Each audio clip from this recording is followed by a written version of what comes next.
Oui, tout à fait. Jean-Luc Mélenchon lance les hostilités de la rentrée politique avec les universités d'été de la France insoumise. Elles commencent demain dans la Drôme.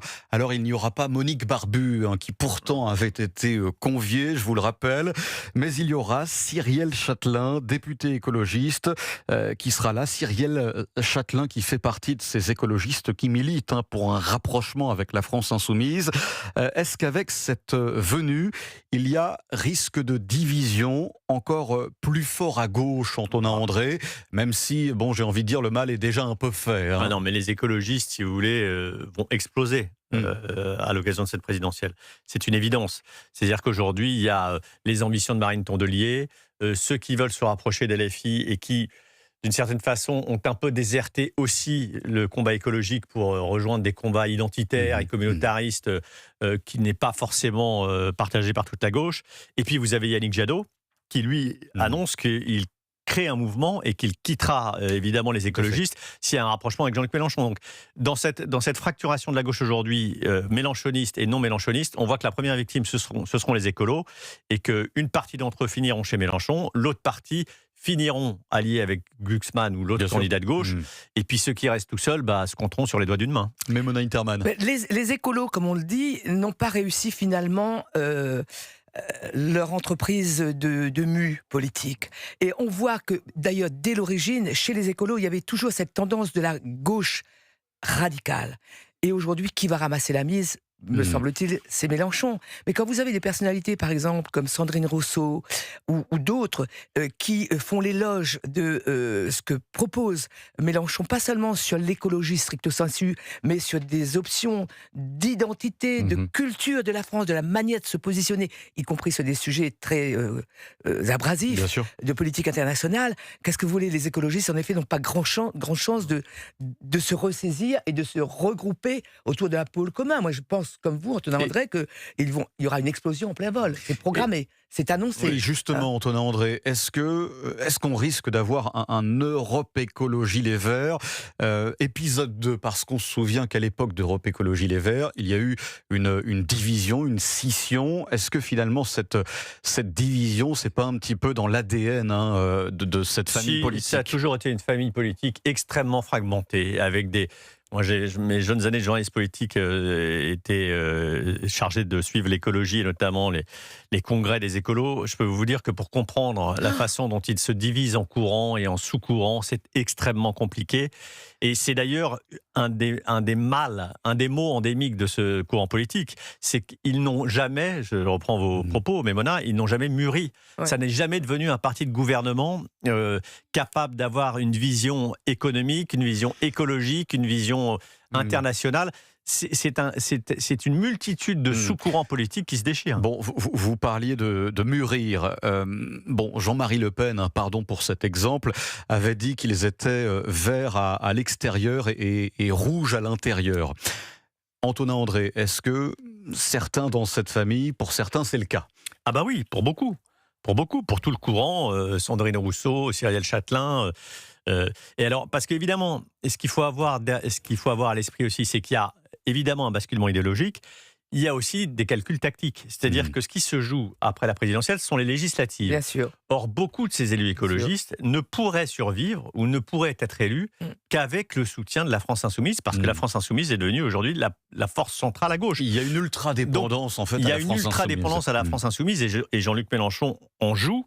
Il en use et en abuse en se comportant comme un petit chef, un dictateur qui dicte sa loi aux uns et aux autres en excommuniant ou en embrassant.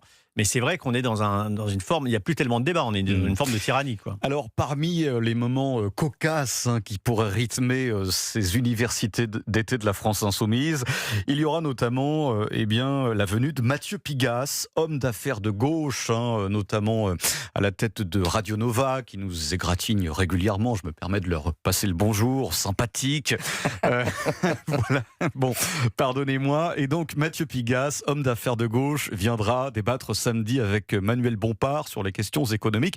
Alors, est-ce que ça ne vient pas un peu percuter cette saillie, il y a quelques jours, de Jean-Luc Mélenchon qui voulait, je cite, je mets des guillemets, foutre au feu les titres de la dette. Pas sûr que Mathieu Pigasse, même s'il est de gauche, soit tout à fait en accord avec ça. Il s'est compté. Mais Mona Interman, il s'est compté, lui, Mathieu effectivement. Pigasse est un banquier d'affaires au départ. Sauf que moi, je l'ai rencontré et discuté avec lui dans le cadre de mes fonctions au CSA. Je ne dirais pas de quoi il s'agissait, mais en tout cas, voilà. Mais qu'il ait le cœur très, très, très à gauche, ça ne m'étonnerait pas. Mais en même temps, c'est un homme qui est assez lucide. Et s'il va chez LFI, il sait que c'est bon pour son business. Voilà. Antonin André, y a-t-il quand même une faute de goût là avec cette venue? Ou bien, en tout cas, est-ce que c'est un peu hétéroclite? C'est hétéroclite, et en même temps, ces moments d'université d'été sont faits aussi pour ça. C'est-à-dire que je me rappelle que Rachida Dati, Barbu a failli venir. Rachida Dati, elle avait été invitée aussi par LFI ou par les écologistes, je ne sais plus. Enfin, c'est aussi un moment où vous accueillez des gens qui ne pensent pas comme vous pour tendre un peu les débats. Donc, et lui, en plus, est très critique sur le capitalisme, sur le système capitaliste. Mathieu Pigasse, il assume de dire que le capitalisme aujourd'hui est dans une crise et dans un déclin et qu'il faut le repenser. Ça, c'est un constat réel. Oui, mais donc, enfin, c'est pas si souvent partagé publiquement par des entrepreneurs. Donc, Jean-Marc Jancovici est un peu sur cette ligne également. Voilà. Mais donc, ça ne me choque pas que Mathieu Pigasse aille débattre à cet endroit. Je voudrais bien que Mathieu Pigasse aille aussi débattre, par exemple, avec le Rassemblement national, l'UDR, ou voilà, des partis qui sont plus éloignés, j'allais dire, de son cœur que ne l'est la France Insoumise. C'est sa famille, LFI, quand même. Non, c'est plus un socialiste, j'allais dire, un social-démocrate, Mathieu Pigasse. Mais c'est vrai que par certains aspects... Je vous invite à écouter Radio Nova. Mais il est pas... Il est à gauche. C'est pas le directeur éditorial, vous avez raison. Mais oui, c'est vrai que sur certains sujets, il est plus proche de Jean-Luc Mélenchon que François Hollande, c'est vrai. Alors, bon, sauf que Mathieu Pigasse, lorsqu'on l'entend parler de la dette... alors, je paraphrase à peine ce qu'il dit, mais il a l'air de dire, il le dit même de manière tout à fait à l'aise avec ça, il le dit que la dette française n'est pas si grave que ça, parce qu'on a un patrimoine en France et que compte tenu de ce patrimoine, eh bien, les quasiment 3600 milliards de dettes ne sont pas si graves parce qu'on a, avec notre patrimoine, le moyen d'équilibrer les choses face à cette dette qui, c'est vrai, est abyssale. Antonin André. Oui, mais évidemment... Vous savez qu'il a dit ce que... Oui, mais bien sûr, mais simplement, ce qu'on a envie de lui répondre, c'est que l'économie, ça n'est pas on ne compense pas par notre patrimoine, notre endettement. Et le sujet de la France aujourd'hui n'est pas tant, c'est vrai, le montant de 3500 milliards, que les intérêts et le taux auquel on emprunte aujourd'hui cet argent-là. Ça, c'est un problème, parce qu'aujourd'hui, ça grève les marges de manœuvre de notre pays, puisque on consacre aux intérêts de la dette quasiment le premier budget de l'État. Et nos créanciers se foutent de savoir si on a un patrimoine qui permettrait de rembourser la dette. Et d'ailleurs, le sujet n'est pas de rembourser la dette. Je vous signale qu'aux États-Unis... Est-ce que c'est pas un peu de mauvais goût également? Je vous signale qu'aux États-Unis, la dette est de 440 000 milliards de dollars. Alors, si vous voulez, nos 3500 milliards de dettes, mais c'est pas tant le montant de la dette qui est un problème que le montant auquel on l'emprunte. Et c'est un problème pour les États-Unis, comme pour nous. Le sujet du montant de cette dette en soi n'est pas le problème central. Alors, juste un mot. Quand vous disiez tout à l'heure que vous rappeliez les propos de Mélenchon sur le fait qu'on pourrait brûler les titres qui sont dans les banques. Foutre la dette au feu. Et on rapproche, vous voyez, ce sont des propos très élégants, qu'on rapproche ce sujet de celui-ci, on voit bien la capillarité d'opinion, d'idées qu'il y a entre Mathieu Pigasse et Jean-Luc Mélenchon. C'est un peu le même terreau quand même. Et du coup, Mélenchon, s'il gagne l'élection présidentielle, il a un ministre de l'économie tout trouvé en fait. Alors, lui ou Zuckman, peut-être, je ne sais pas. Bon, pardonnez-moi. Alors, je lui vois un très bel avenir chez LFI. Bon, alors, j'aimerais que nous évoquions et que nous élargissions la discussion aux suites que pourrait donner LFI et ses divisions à gauche. Est-ce qu'à votre avis, Antonin André, Mona Interman, est-ce qu'à votre avis, Jean-Luc Mélenchon est en capacité, en position de recréer une forme de NUPES? J'entends sans les socialistes, mais bon, est-ce que c'est vraiment grave quand on voit ce qu'il pèse à la dernière présidentielle? Je rappelle le score d'Anne Hidalgo, 1,78%. Antonin André. Ce qui est vrai, c'est que Jean-Luc Mélenchon a une base qui va LFI et qui va au-delà d'une partie de la gauche, y compris écologique, y compris de certains socialistes d'ailleurs, qui sont quand même partisans du rapprochement avec LFI. Je veux dire que Boris Vallaud, par exemple, n'est pas si clair que ça dans le choix qu'il fait entre l'alliance avec Glucksmann ou l'alliance avec LFI. Donc il a une assise électorale qui est extrêmement conséquente, une force militante qui est extrêmement organisée, et on l'a vu à chaque élection présidentielle, il est sous-évalué par les sondages, et dans les dernières semaines, il bondit de 4 ou 5 points au premier tour.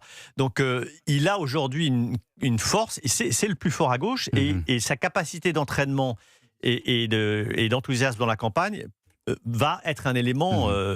je veux dire, qui peut le faire accéder au second tour. Hein. Oui, absolument. Et moi, je crois que dans l'archipel de la gauche, il y a une île plus importante que des quantités d'îlots qui l'entourent, c'est l'île LFI. Et ça pose la question aussi de l'attitude, non seulement des voix portantes à gauche, je pense par exemple à François Hollande ou à Glucksmann, au lendemain du premier tour. C'est-à-dire que au matin du dimanche 2 mai 2027, bien sûr, ils ne pourront pas s'exprimer ouvertement, ils l'auront fait avant, mais que fera l'électorat de gauche, disons, allez, le PS un peu depuis les années 80, par rapport à Mélenchon? C'est un sujet crucial, parce qu'il y aura à un moment donné le choix à faire. Est-ce que quelqu'un qui aura voté, par exemple, pour Glucksmann, qui est au premier tour, est-ce que cette personne pourra voter d'un cœur gai pour Mélenchon, ou même en se pinçant le nez? C'est ça le problème. Il y a l'option, d'où l'option, enfin c'est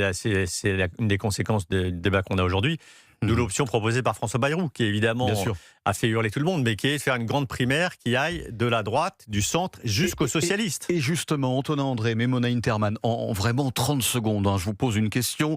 Les leaders insoumis, Manuel Bompard entre autres, disent que si Glucksmann était candidat, j'entends à la présidentielle, il pourrait aspirer les voix du centre et en même temps aspirer une partie de la social-démocratie, évidemment, parce que c'est son courant, sa famille politique, et que cela pourrait favoriser, par mécanisme, la France insoumise. Est-ce que vous êtes d'accord, Antonin André, journaliste politique, avec ce constat? Oui, je pense qu'il y a une capacité d'affaiblissement de cet électorat qui va du centre droit au centre gauche et à la gauche, de les diviser en partageant leur voix entre Glucksmann d'un côté et un candidat comme Édouard Philippe. Je pense que ce morcellement des candidatures est effectivement un vrai danger, un vrai atout pour Jean-Luc Mélenchon, d'où la proposition de François Bayrou, qui voit bien ce risque-là, qui est le morcellement de ces candidatures qui sont ni LFI ni RN. Proposition mais il y a une campagne avant le stade embryonnaire. Il y a une campagne entre-temps. Laissons la dynamique de la campagne se faire et l'électeur saura le faire.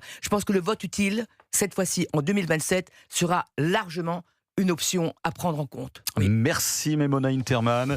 Merci Antonin André. Merci à vous. On va tout de suite et dans quelques secondes évoquer un tout autre sujet préoccupant cette fois-ci, parce que nous parlerons de l'explosion de la consommation de crack partout en France et plus seulement à Paris. Cette gentrification du crack, parce qu'elle est consommée plus seulement par les marginaux, mais par des salariés, des pères de famille tout à fait intégrés dans notre société.